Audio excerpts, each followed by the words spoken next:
Welcome back to Chin Music, our baseball show at TalkNorth.com. Today's lineup, as it usually is, Roy Smalley, former Twins All-Star, former Twins broadcaster, recently retired, hanging out with us anyway. LaVelle E, Neal III, baseball guru and columnist at the Star Tribune. I'm Jim Souhan, also from the Star Tribune and TalkNorth.com. This is TalkNorth.com. We're coming to you from the Aquarius Home Services Studio. Best way to listen to this show or any show you like at the network, please subscribe to your favorite podcast app. It's free. It's easy. Remember, we have a great lineup. Jeff Diamond, John Millay, Don Mitchell, Mike Grimm on the Gophers, Michael Russo on hockey, Kevin Gorg on hockey, John Krasinski on basketball. John Krasinski and I myself do the Viking Updates show.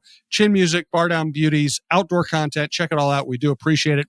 We want to welcome one of our newer sponsors across the TalkNorth.com platform. That is Giggly THC Beverages. Keep the good times rolling without the regrets. Giggly THC Beverages are your go-to for bold flavor and smooth vibes. Zero alcohol, no bad decisions, just THC-infused cocktails, seltzers, and teas packed with natural ingredients and performance-boosting superfoods like ashwagandha and ginseng. Find Giggly at more than 500 locations like Total Wine, MGM, and Cub Foods, or shop online at Giggly.com. Ready to upgrade your drink game? Use the code GIGLY-NORTH, G-I-G-L-I North, for 50% off your first order. Giggly, sip smarter, feel better. Also want to thank longtime sponsor Onyx Hunt. Ice fishing is here, and it's time to hit the frozen water with Onyx Fish. The Fish app is the most comprehensive fishing tool for increasing your confidence on ice. Use Onyx Fish to find new places to fish and sort lakes by species, abundance, trophy, and keeper potentials. Onyx Fish also shows you hot spots, lake-by-lake regulations, and private and public land ownership information. For a limited time, download Onyx Fish for free in Minnesota and Wisconsin, or go to onyxmaps.com/fish to get more information on the app that is changing the game on ice. We have some movement, gentlemen. Colomb signs the lefty reliever they needed. Now they bring in Harrison Bader, the backup center fielder they needed. It feels like the only thing they desperately need at this point is a first baseman. LaVelle, why don't you take us through the news of the week? Yeah, Harrison Bader. I was laughing at it just because this is another Manuel Margot in many ways. He's a former Gold Glove winning outfielder, which is a big plus. I mean, that's a big difference. He could definitely fill in for Byron Buxton in center field.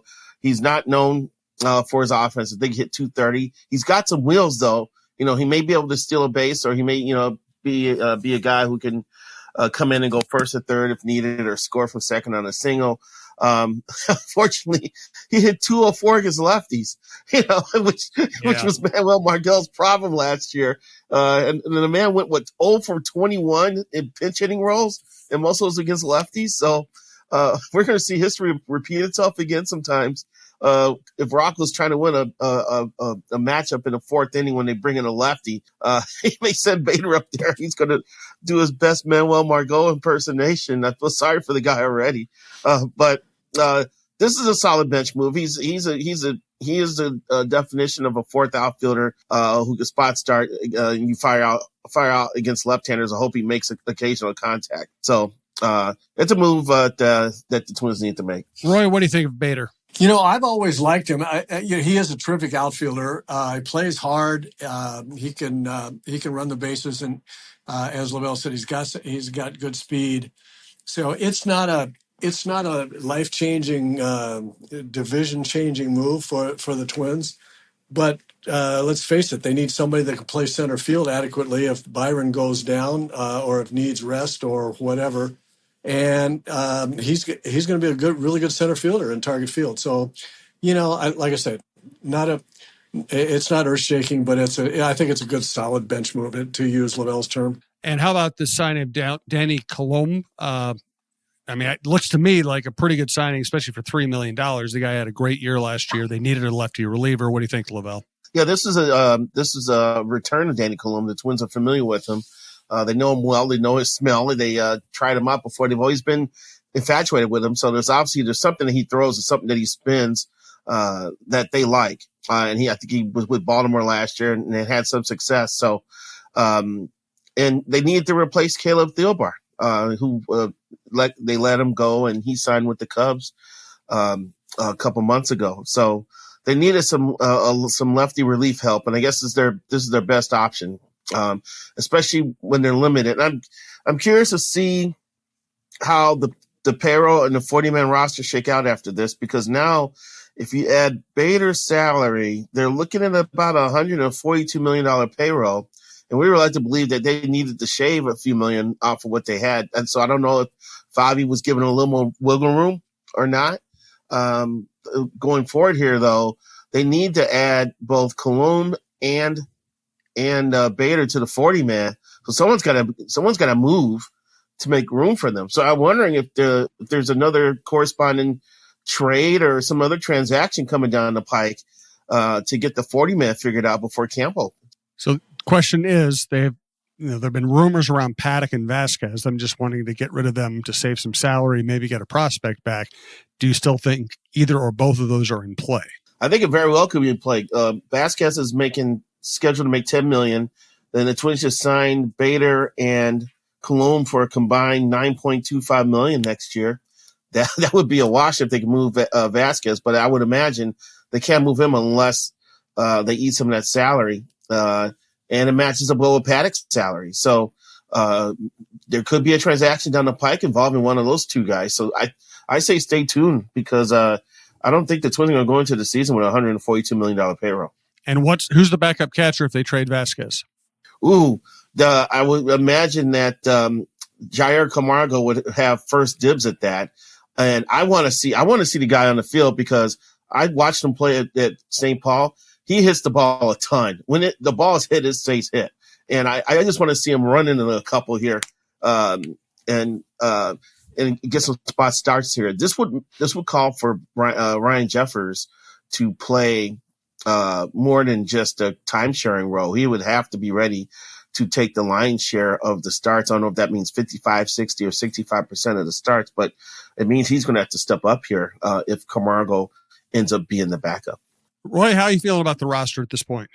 I think that they I think they need to do some of the things that LaVelle's speculating. I think they need to weed it out a little bit.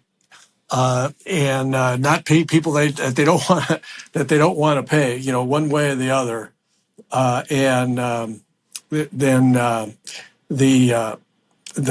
like Coulomb, how you ever pronounce his name, Coulomb. I like that idea. I don't know that he's an Aaron Bummer in his prime that nobody can hit the ball anywhere but on the ground and he gets all left-handers out, but I think he's an upgrade from what they had and or what they thought they might have. So generally speaking, I like Coulomb at least for a year. They need a first baseman. They need to figure out the 40-man roster. I think there's a couple other relievers that are probably in jeopardy. A couple of guys that they had. What's a tall left-hander's name? Funderburk? Funderburk. LaVelle, is he on the 40-man? I believe so, yeah. I believe it is. I don't know how they feel about him, but I think that I think that that may be a spot on the 40-man. So I like I said, nothing has been earth shaking. I don't think anything will be earth shaking. I don't see them getting going out and getting a first baseman that's better than what they have for the amount of money they'd have to pay. I'd love to see it, but I'm feeling like the roster's pretty close to what it's going to be now. Can I have one more thing on this? Yes. Because the Twins currently, last year, they went a chunk of the season with just Jeffers and Vasquez in the 40-man. They got 4 catchers in the 40-man now. That includes Camargo and Diego Cartaya, who they traded from the Dodgers. Reports have the Padres still looking for a veteran catcher. So I still think there's going to be some sort of Vasquez to the Padres deal going down the pike here. So I would monitor that chatter between the two teams. All right, when we come back, I want to talk more about first base because I think they do need to do something at that position. We'll talk about LaVelle's trip to Cooperstown. We'll do our Booze and Blues segment and round out our Twins conversation. Want to remind you that we're coming to you from the Aquarius Home Services Studios, and we want you to know more about Aquarius Home Services. Scott for Aquarius Home Services. Time for a cold weather check-in. If your furnace sounds like sneakers tumbling in a dryer, it just might be time for a little TLC. Right now, enjoy $98 off any furnace repair with Aquarius. Give your home the warmth it's been not so subtly asking for. A worry-free furnace is just a click away at AquariusHomeservices.com. Aquarius, earning the right to be recommended and keeping you cozy all winter long.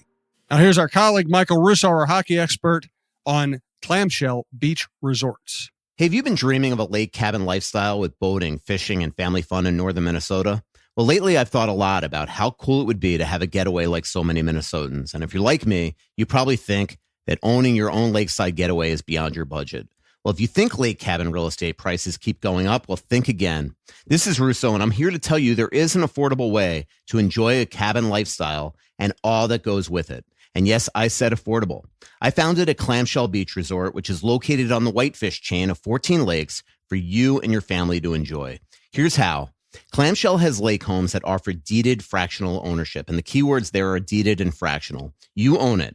Imagine having 5 weeks a year to enjoy Clamshell with its beaches, pool, and lodge that's full of kids' activities. Is golf your game? There's a great golf course right across the road. Like winter sports? Well, you can go ice fishing, cross-country skiing, or snowmobiling right out the door at Clamshell. And there's no maintenance, no grass mowing, no snow removal. It's done all for you. And you can own a share of Clamshell Beach Resort at an affordable price. To learn more about ownership opportunities at Clamshell Beach Resort, go to cottagesonwhitefish.com or contact Pat Egan at 612-220-9819. That's cottagesonwhitefish.com or Pat Egan at 612-220-9819. Thanks also to Minnesota Masonic Charities. When people think of the Freemasons, they often think of secret handshakes and unusual hats, and of course, the pancake breakfast. Minnesota Masonic Charities would prefer that you think about the work that they do right here in our community. Places like the Masonic Cancer Center at the University of Minnesota or the Masonic Children's Hospital and the Masonic Home in Bloomington. They are just a few examples of the important work that the Freemasons support here in Minnesota. As part of the largest fraternal organization in the world, Masons have consistently answered the call when it comes to charitable needs. We look forward to learning so much more about their many programs here in the weeks to come. And here's our John Krasinski, our basketball expert for True Vision Institute. Yeah, True Vision in Bloomington. I was talking to someone at the Timberwolves game against the Hornets, and they were asking me about it.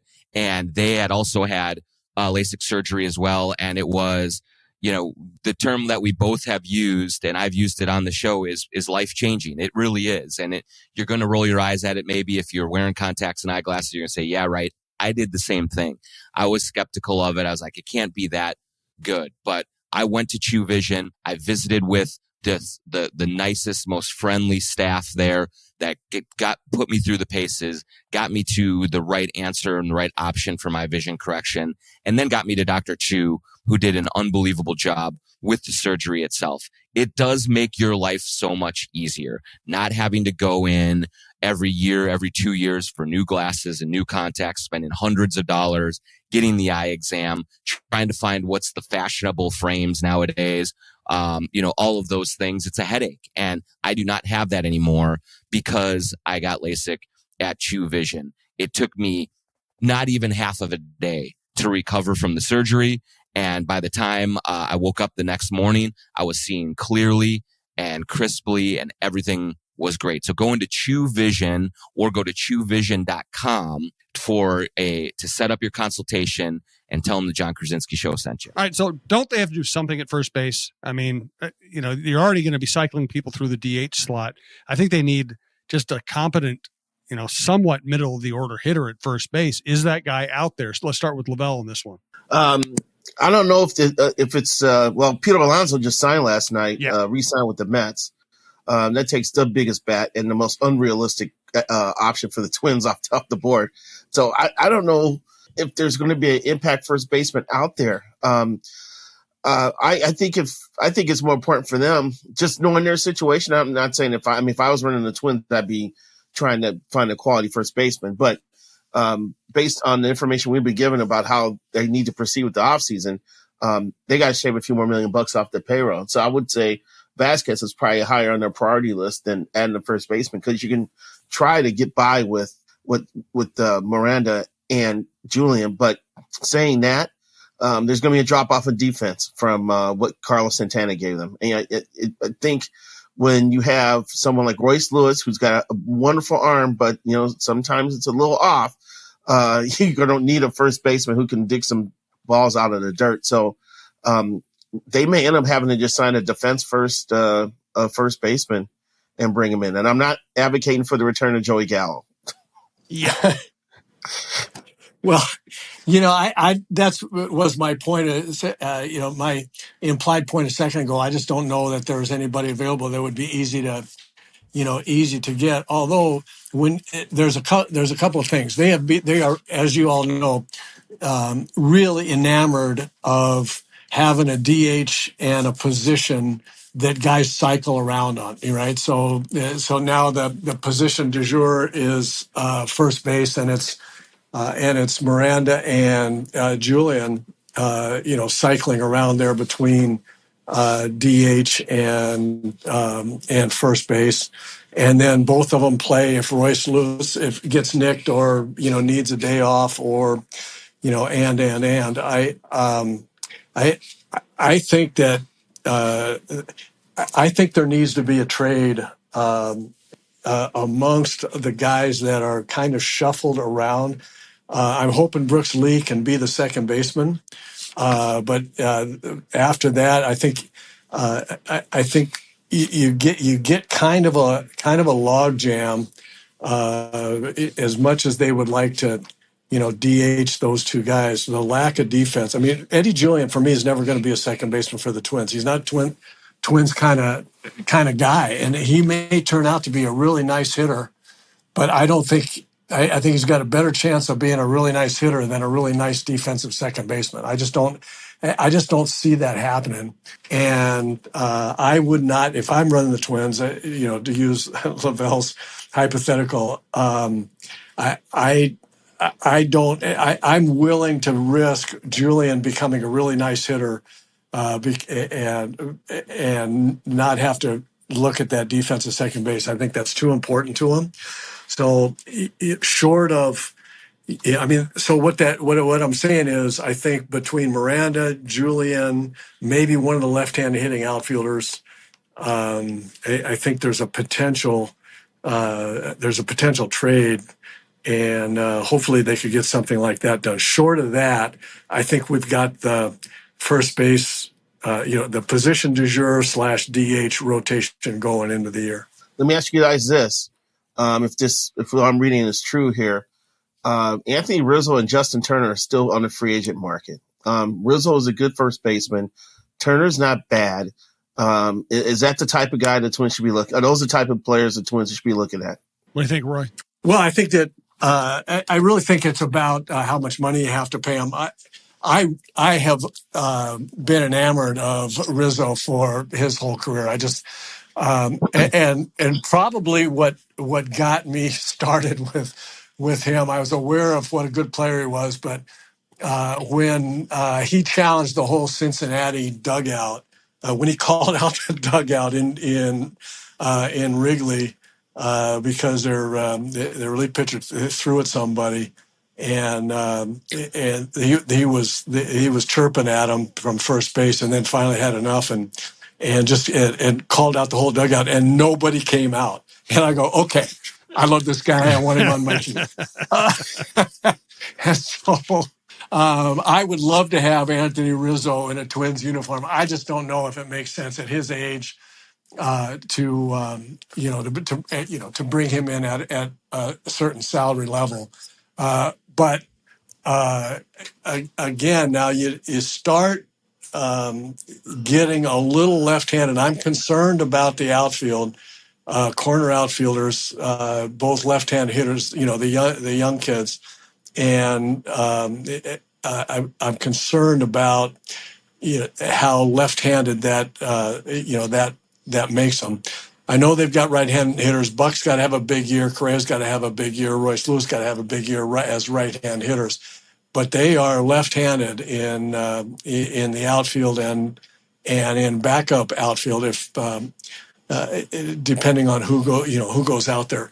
So I'm going to go back to my original statement. I think you put Royce Lewis in right field and just let him go. You take the other two guys, trade the two young left-handers, trade one of them, throw in Julian, try make a real deal here. Play Miranda at third base. It's I don't know. I can't see where they're going to play Royce Lewis. If the whole idea of him going to second base made no sense to me. We don't like his arm from third base. Well, as I said on this show before, they're not going to like his arm at second base, having to make the funny under the shoulder throws, underhand, sidearm, various things that you have to make from second base. So I think that's a question mark that they have in their own mind that they're not exactly sure what to do. And I've got a solution for them. Well, I love it. I love the ideas. I will say that I think internally the Twins are leaning toward keeping Royce at third base. They just want him to be capable of playing second, and they do not think of Miranda as even an average major league defensive third baseman, and they're wary of playing him there.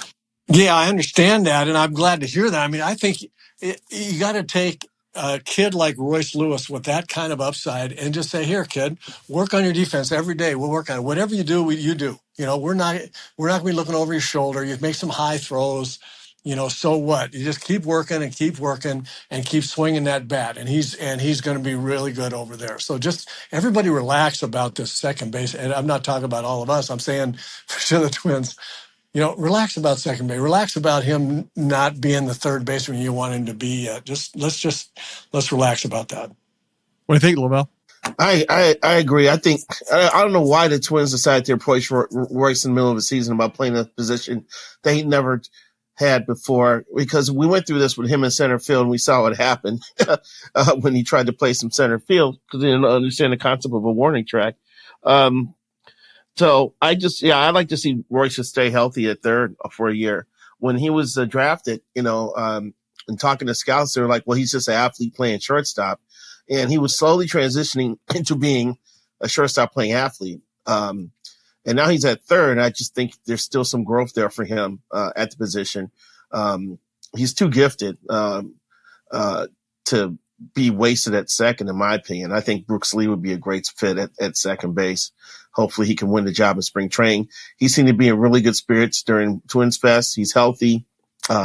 He's got some experience. I just want to see what Brooks looks like there after getting a taste of major league experience and seeing what it's like. And being the son of a coach, I think he's going to have the right mentality coming in to win that job. So, I just stop messing with Royce Lewis and let him play third. All right, we're in agreement. So shall it be. LaVelle, what were you doing in Cooperstown? Oh, yeah. I was asked and I accepted. I view it as an honor. I was on a committee that met in Cooperstown for a couple of days this week to determine the next Veterans Committee ballot. I cannot divulge who was voted for on that ballot, but this is the second time I've been on a Hall of Fame type committee. I was on the Veterans Committee a couple of years ago that voted Fred McGriffin, and confidentiality is a big deal here. So, because there was stuff said in these meetings that would make your hair on your head turn white if it's not already white. Just as you get information on players and make a decision on whether or not they should be on the ballot or be a Hall of Famer. So it was a great discussion. It was a group of 12, a lot of my contemporaries from my beat writing days, like, Susan Slusser out west, and the legends like Bob Elliott and Mark Wicker were there. So the best part were, the stories in the evenings after dinner when you're sitting at the bar and just chopping it up and talking about old stories about being on the beat and encountering players and things like that. And Cooperstown in the wintertime, I'd only been there, 2 or 3 times in July for ceremonies. I'd never been there in the winter. It looks just as picturesque when it's covered in when it's blanketed with snow than it does when it's sun splashed field in the middle of New York. So it was really cool, and it was really great to work with other work with some of the legends in the beat writing field in Major League Baseball. So it was cool. It was a cool 3 days. Good. I'm glad you got to do it. I'm glad you're involved with that. That's good stuff. We'll hear more about it when it's time to actually make the votes and all that. We'll get your insights on all that. For today, let's go to our Booze and Blues segment. I'll give you guys a chance to think if you have anything on tap for yourselves. I'll just tell you that, you hear the ad for Giggly THC beverages. I'm actually drinking this stuff. My wife is drinking it. It's not like having an old fashioned. It's lighter. It's you're not going to have a headache. You're not going to have a hangover in the morning. I like them a lot. My wife and I got a bunch, and we are going through it very quickly. It's especially nice like midweek when you don't want to have that alcohol hangover in the morning because you're getting up early. It's nice to have something that will help you just sleep well and get up feeling well. So I do actually recommend Giggly THC beverages. Check it out. And we do have a promo code right now. Use the code Giggly North, GIGLI North, for 50% off your first order. All right. Either of you have a booze or blues topic for us? I got a booze one. Go right ahead. I could not leave Cooperstown this week without walking into the Cooperstown distillery and getting a bottle of Beanball bourbon. It is, I think it's a rather delicious bourbon. Just reading the tasting notes, it has a hint of butterscotch and caramel finish to it. Rounded out with a layer of sweet toffee. The proof is up to about 90 now. It was at 82, but the distillers kicked it up to 90. And every time I go to Cooperstown, I get a bottle. And they also have a bottle shaped like a large baseball, which is really cool. So, and you can order it online. You have to sign the agreement, proving that you're at least 21, but you can have it shipped. But it's good stuff. So I would recommend it. Anyone who goes to Cooperstown for the ceremony, and this year's ceremony is going to be packed because the Yankees fans are going to show up for CC, and half of Japan is going to show up for Ichiro. But it's a great bourbon. I really enjoy drinking it. I love looking at the bottle. Roy, you have anything for us today? I've been, in the blues part of this. I think I mentioned some incredible blues playing and songs from, for me, an unlikely source. I think I've mentioned Alvin Lee before and recommended this one song called Bluest Blues, and I'm going to recommend that again. I've been an Alvin Lee fan since Woodstock, when he did an incredible performance of Going Home. Mm-hmm. Iconic song. If people in my generation would probably, saw Woodstock, probably saw that performance. But I'd encourage anyone younger to go check out, watch the movie. The movie was good anyway, but you can find his performance of Going Home on at Woodstock, on YouTube and different places. So, watch that. But I've been a fan since then. 10 years after, I thought was just a terrific band, and I considered him a really, really terrific rock guitarist. But he did an anthology album, and he's got 3 or 4 blues songs on there that were totally new to me. I'd never heard them. So I'm going to recommend that anthology album. There's 3 titles. One's called Motel Blues. The Bluest Blues is on there that I mentioned, and Blues Has Got a Hold of Me. I just incredibly good blues guitar with from a rock and roll guy that has really fun phrasing and ideas about blues riffs because of his rock and roll background. It's just really good. And as quickly as I can, this one song called Motel Blues, it was freaky because I put it on my little list. I think did I tell you about my blues moody list? You see what I did there? Blues moody. I see what you did. I'm not sure you've told us about it though. Well, it's a really cool. I started listening to some of this. Well, it's where I put the John Mayall, The Mists of Time song on there. three of these Alvin Lee, a couple other ones, and it's just a real sensual, moody kind of list, and so it's my blues moody list. But this one song, Motel Blues, I'm not going to be able to recite the lyrics exactly, but I had just decided. We were in Mexico, and I had just a couple weeks ago, and I had just decided to retire from my broadcast career, and I played this song for my wife. We're sitting at night looking out at the lights across the bay and in Zihuatanejo, and I say, listen to the song. I hadn't really paid close attention to the lyrics, but listen to the song. It's really cool. Excuse me. And it goes, I spent my life on the road. It must be near the end. There's nowhere left to go except round another bend. There's nowhere left to go, nothing left to do. It